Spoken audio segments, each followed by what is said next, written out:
Take it away, Minnie.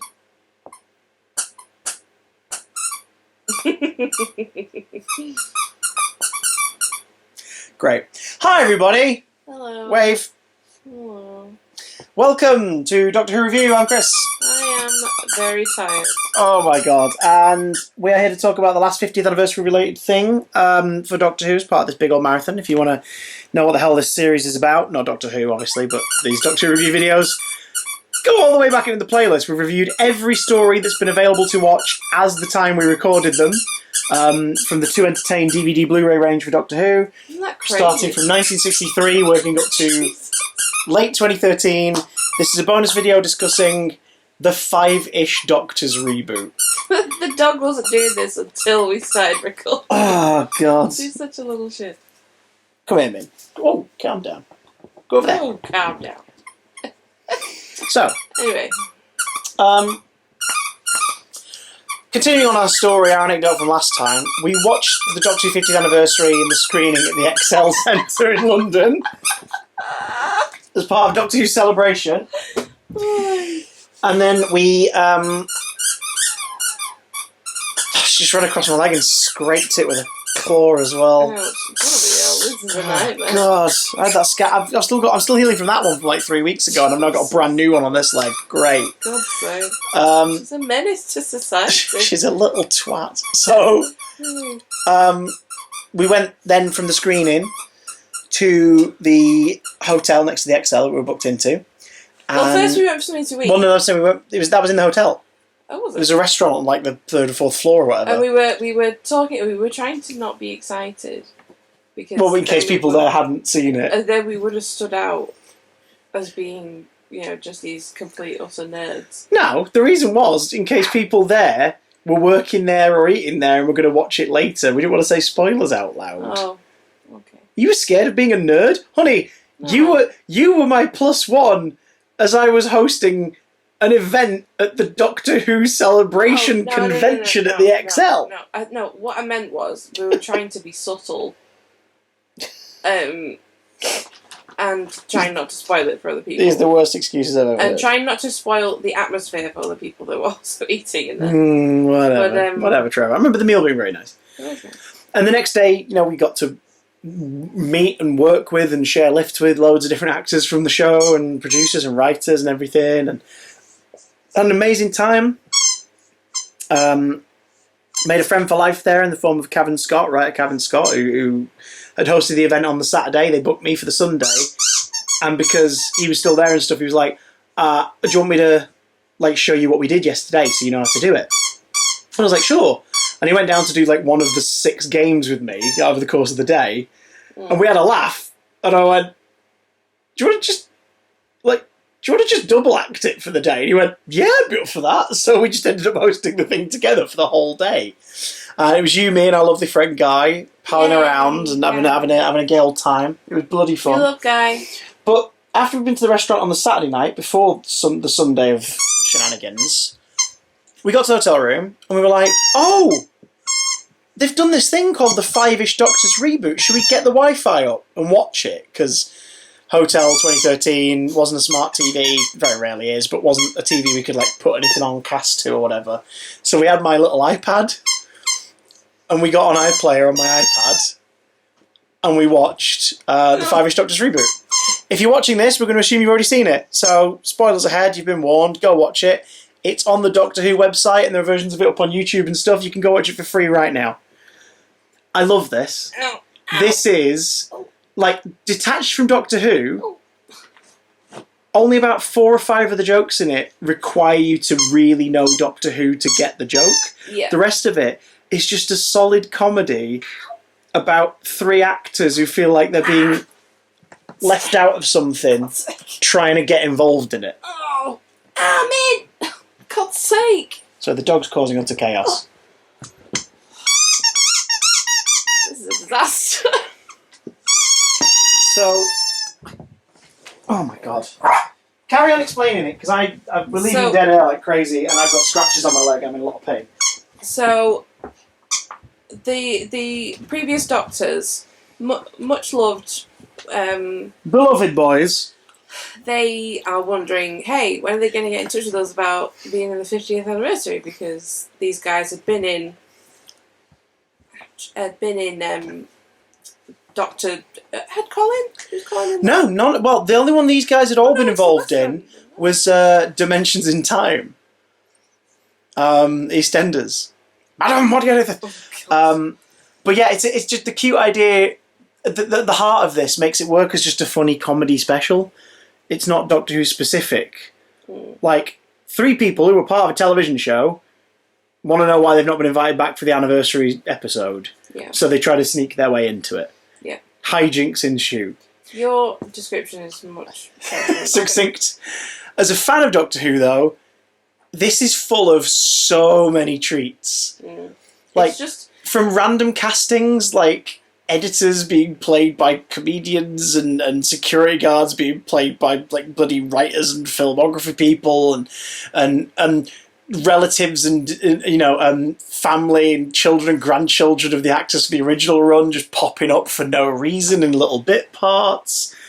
That kaleidoscope of people in Stephen Moffat's vision, like aping the Fifth Doctor's regeneration, and it's just a shed load of companion actors from the classic era. Janet Fielding being the voice of criticism in Peter Davison's head. They don't want you, Pete. It's just harsh. Brilliant. The shots with his kids are so good. The physical comedy of the editing of that. Then watching The Snowmen, it's just Peter Davison and one of his lads. And then the other one just slowly comes up from behind the sofa, clearly too scared to watch. Cute. And then the shot they're playing the game, but he's talking to him, so there's a very real chance I might not be in the 50th anniversary. And it just cuts back to them, they've already just turned around, they're just playing the game. They don't give a damn. It's like, oh, it's so well done. The recurring stuff of Sylvester abandoning the filming of the Hobbit trilogy to try and get involved. And the fact that then ties into it with footage shot especially for this of Peter Jackson on the set of The Hobbit trying to find Sylvester McCoy and Ian McKellen not giving a damn that he doesn't have to do the scene with him anymore. He doesn't know who he is. If I'm honest, it's probably an improvement. It's just like, that is brilliant. That weird little extra bonus thing of the only episode of Doctor Who we see in this is The Snowmen, and Ian McKellen's in it. It's like, hey, he was in that one. Oh, gotcha. He was the voice. That's silly. Like, he was the voice of the Great Intelligence. Of the Snowman. That's great. Should we just talk about favourite moments? Because I think there's no point like going into the production thingy of this per se. Like the only sort of interesting tidbit that I find is wonderful. That I think is worth bringing up for those who just might not know it. There's 2 of them. Paul McGann genuinely couldn't take part in a lot of this because of filming commitments. What he couldn't tell the lads was one of those filming commitments was Night of the Doctor, which he was sworn to secrecy on because it was shot in the last 2 production days of Day of the Doctor. They made sure to finish ahead of schedule so that they had at least 2 full days to work on Night of the Doctor's production photography. You've got to be really on it to do stuff. Oh, they were remarkable. I think I've told these stories before on here, but I was there during the filming of the 50th to do behind the scenes on a CBBC show next door, and I had to sign God knows how many waivers to not talk about this, that, and the other afterwards. And I walked in on them filming the bit where David Tennant's in the corridor on his phone to Georgia Moffat. That's in this. I walked in on the filming of that. They let us through. It was very sweet. There was loads going on. There was so much going on. So the busy set that they show in this was busy because they were filming it during the filming of the 50th in part. Yeah. And that means that they had to sort of be on it. It was like a behind-the-scenes crew being there. Peter Davison, as the director and writer of this, was essentially given permission to make it and work with them. But obviously in that whole, right, we can give you 10 minutes there if you want to shoot that bit over here. We can give you 5 minutes there if you want to shoot that bit over here. Because they had to keep the production on point. Paul McGann genuinely could not get involved in much more of it because one of the things he had a filming commitment of was for Night of the Doctor. And he couldn't tell them. But it works beautifully because in the narrative of the Five-ish Doctors, it works. It works well. The other one is Peter Davison emailed Tom and Tom's agent 3 times, never got a response. Tom was meant to be in this. He wrote him out of the final draft when he didn't get a reply. as far as you know, it's probably just because Tom was like, "Oh, I can't be asked doing that," and just didn't reply or But he whatever. regretted not doing the previous. The Five one, didn't Doctors, he? yeah, but the Five-ish Doctors reboot, running around doing comedy bullshit Yeah, everywhere, he it's probably not didn't a proper care. episode, is it? However, that might have also been because he knew he was popping up in the 50th, so he was like, it wouldn't work because I'm in Yeah, I it. guess, yeah. But it results in one of the best meta Doctor Who gags in this, where they call him, and it cuts to the deleted footage from Sharda that was in the Five Doctors, and him getting stolen by a time scoop, and then But John Romana wasn't in the boat. No, they cut around it so you don't get a close up of Romana at any point, and then they use like John Culshaw to like do his antiphone message instead. And it's like, that's funny. Like, that is a really funny joke. God damn it, that is good. That is tasty. And the fact that Tom didn't reply is the reason we got that joke. So I think it's worth it, because it's like, that's really funny. Yeah. Other tidbits. Allegedly, I don't know the truth of this entirely, but I've seen it sourced on a couple of, like, wikis and whatnot for this. Mark Gatiss was originally to cameo in this, as the person who tells them, they film it in Cardiff and then is revealed to have a family. The joke, of course, being it's a reverse of the whole, family man, Hollywood family man image. I'm a straight heterosexual man with children and a wife, and I'm a man's man, and secretly they're gay and having to live closeted because they're worried it'll ruin their image. The joke being the reverse version where, like, they're an out and proud gay star, and it turns out, actually, no, really, they're in a heterosexual relationship with 2 children and a very nagging wife. Mark Gatiss was meant to play that role. Peter Davison got wind that John Barrowman was upset he hadn't been invited to be involved in this, so asked Mark if he wouldn't mind ceding the part to John, and Mark was like, yeah, that's fine, go for it. Not confirmed by any of those people outside of wiki entries, the sources of which quote conventions, so it would have been people asking Peter Davison about it, or maybe John Barrowman about it, which says to me that's probably true, because John Barrowman has made a stink, even before he made it impossible to bring him back into the show. Keep it in your pants, John. He's made a stink during the entire Moffat era that Moffat never asked him to come back, and he always found that really upsetting and annoying, because you've got this rich character that the fans love. And it's like, John, if he doesn't want to bring Captain Jack back, he doesn't have to bring Captain Jack back. Your own whole show. Well, Torchwood had wrapped up by this point with no potential of it continuing or sign of it continuing, but it's still like your own whole show. Exactly. So I believe the story that he was like, why am I not involved? And Mark Gatiss just went, fine, okay, yeah, I'll step out. And but of course, then again, that lends to a funny gag, the recurring motif that people use John Barrowman CDs in exchange instead of money to pay to get the Doctor experience, implying that John has given away a lot of his stuff to people. That's a funny joke. It works well. Bits that you really like.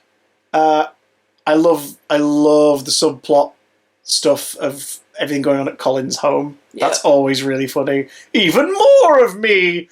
And him standing on the lawnmower to get a better reception at the end of the garden while his wife's like proper digging around in the flower beds looking knackered and definitely needing his help, like, because he's meant to be helping out. That's great. Peter Davison's like utter stress at the fact that people either aren't recognising him or like the fan who's just wearing a Fourth Doctor t-shirt and he just instantly looks annoyed. It's Courtney with a K. You just see him like add the line to the C, looking so annoyed about it. Go on, sorry, yeah. I forgot what I was going to say. Is it anything to do with Sylvester by any chance? Who was your absolute favourite in this? I know it was to do with... it was Georgia Moffat. Georgia Moffat, yeah.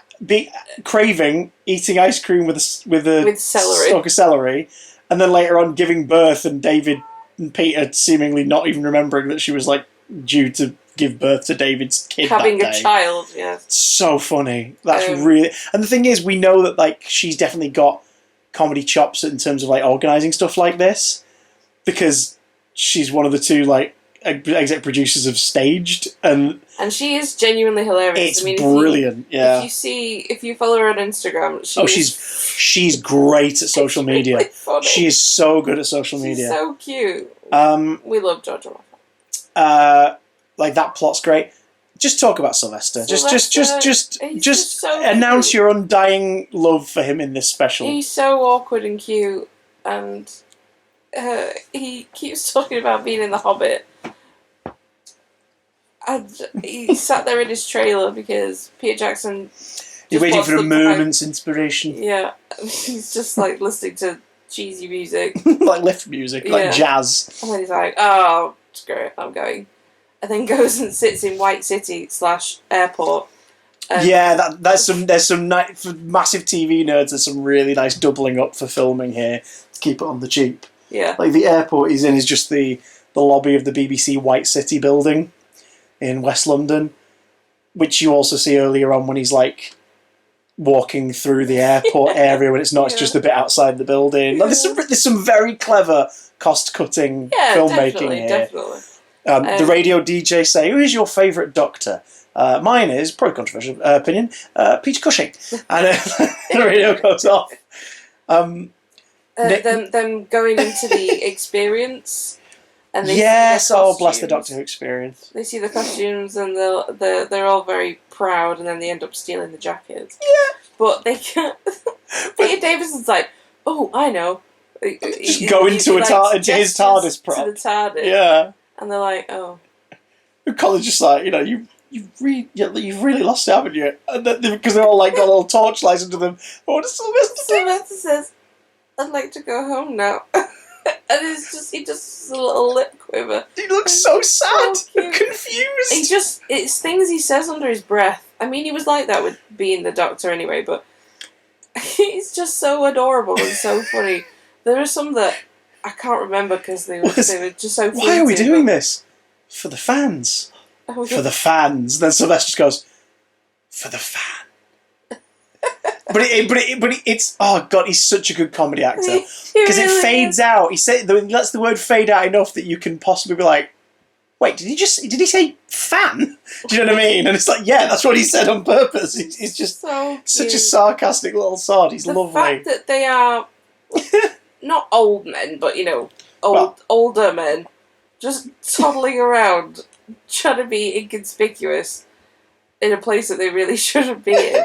It's just absurd. It really, really is. Sylvester was batting this out age 70. He was 70 when they made this. How old is he now? 78.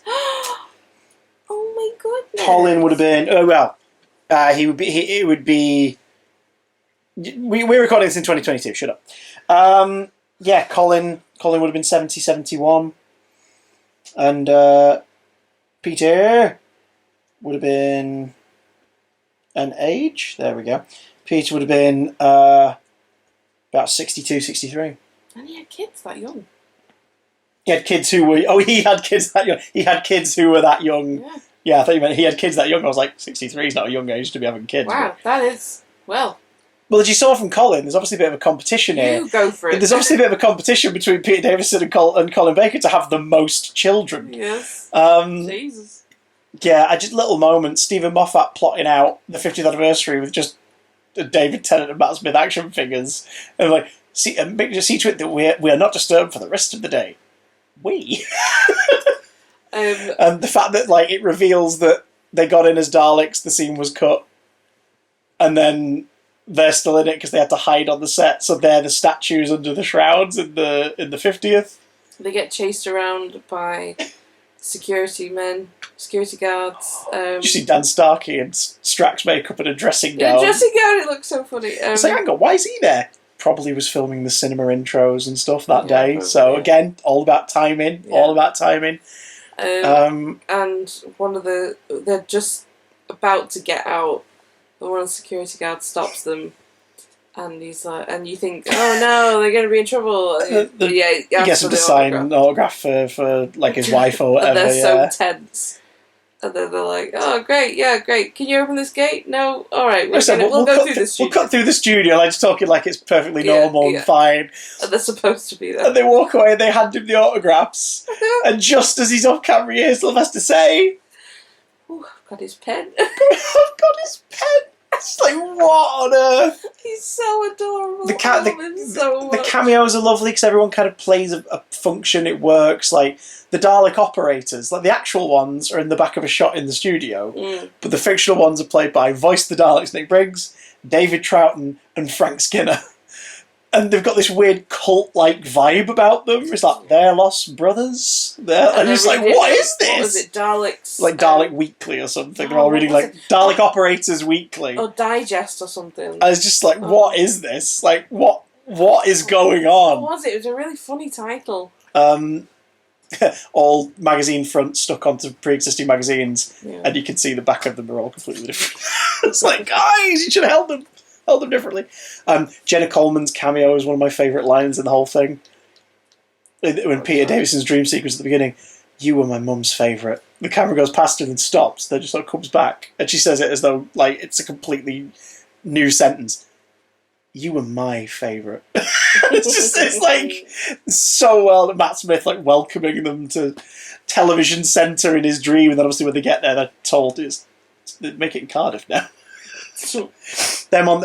Them getting the coats and wearing the merchandise T-shirts to make like a shortcut version of their costumes with still at least one element of their actual costumes on them in the new TARDIS is a very lovely bit of like utter fan service because it's like this is never going to happen, but it's kind of happening here. And I love that their reaction is just, oh god, like Colin can't see what he's doing, but the implication is that's maybe just because his eyesight's crap now, and not just the light. It's not a lighting thing. Sylvester's utterly intimidated by the spinning ceiling, and Peter Davison hates the fact that it doesn't wobble anymore.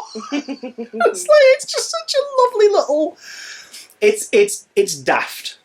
The fourth/fifth wall even breaking joke of the behind the scenes crew at the end, and then Russell T Davies calling to be involved in the Five Doctors reboot, and. Keldamage, Davros. Pew pew. Yeah, it's like so it's got a sonic beam that comes out of my eyes. I go Keldamage, Davros. He's adorable. The Cybermen being Stephen Moffat's answer phone as well. Like he's deleting all the messages. You just hear "Doctor's deleted," and he kind of goes like, "Wait, huh?" He sort of looks at his phone like, "The hell's that?" It is completely absurd and very, very enjoyable. It's great. It's a ton of fun. If you've not seen the Five Doctors reboot and you listen to us talk about it, we've still not spoiled every joke. Go see it. No, I mean, it's on YouTube. It's on the BBC Doctor Who page. If you go on the 50th anniversary webpage of Doctor Who, just go on Google, type in Doctor Who website 50th anniversary. You'll find the page for the 50th anniversary, and on there is the option to watch the Five-ish Doctors reboot. They were going to do something else. They were going to do another one. But when pressed on it a bit later, Colin Baker made a point of saying, like, it's not the same. It's not the same if you do it for like the 51st anniversary. Do you know what I mean? It's not quite. We'd have to wait for some. So if they are going to do something similar to it, I think it'd probably rock up this year, 2023, for you lot, or not at all. And I don't mind if we never get another one. But it would be cool to see Peter Davison like do a sitcom about this sort of stuff, even if it's not Doctor Who related. Obviously, it'd be a bit alienating for everybody. But a sitcom about like older actors kind of just navigating the business, I think would be a lot of fun because this is an utter delight. It's a proper joy. What do you think of the Five-ish Doctors reboot? Have you seen it? Let us know. If you've not seen it, wow, this must have been very confusing. Yeah. You're like, I don't remember there being a second Five Doctors. It's like, yeah, because there isn't one. It's not canon. Keldamage, Davros. Let us know down in the comments. I want that Doctor. The Russell T Davies Doctor. Sylvester and Colin sleeping at the back of the coach having drunk champagne. So cute. And like they're just leaning on each other and smiling, and you went, oh my god. I was like, what? You said Sylvester's umbrella's hooked over Colin's arm. It's just so adorable. I love Sylvester. I love Sylvester's Doctor. Do you know, I loved all of their Doctors, kind of. Peter, it wasn't you, it was your companions. They don't want you, Pete. We don't want you. We love Jeanette Fielding. We're not you, John Tegan. In this house. But maybe you are. Let us know in the comments below. We will see you next time of the Doctor. Did that work? Yes. Did it? No. I could have handled it better. Handles is... 10 off. Yeah.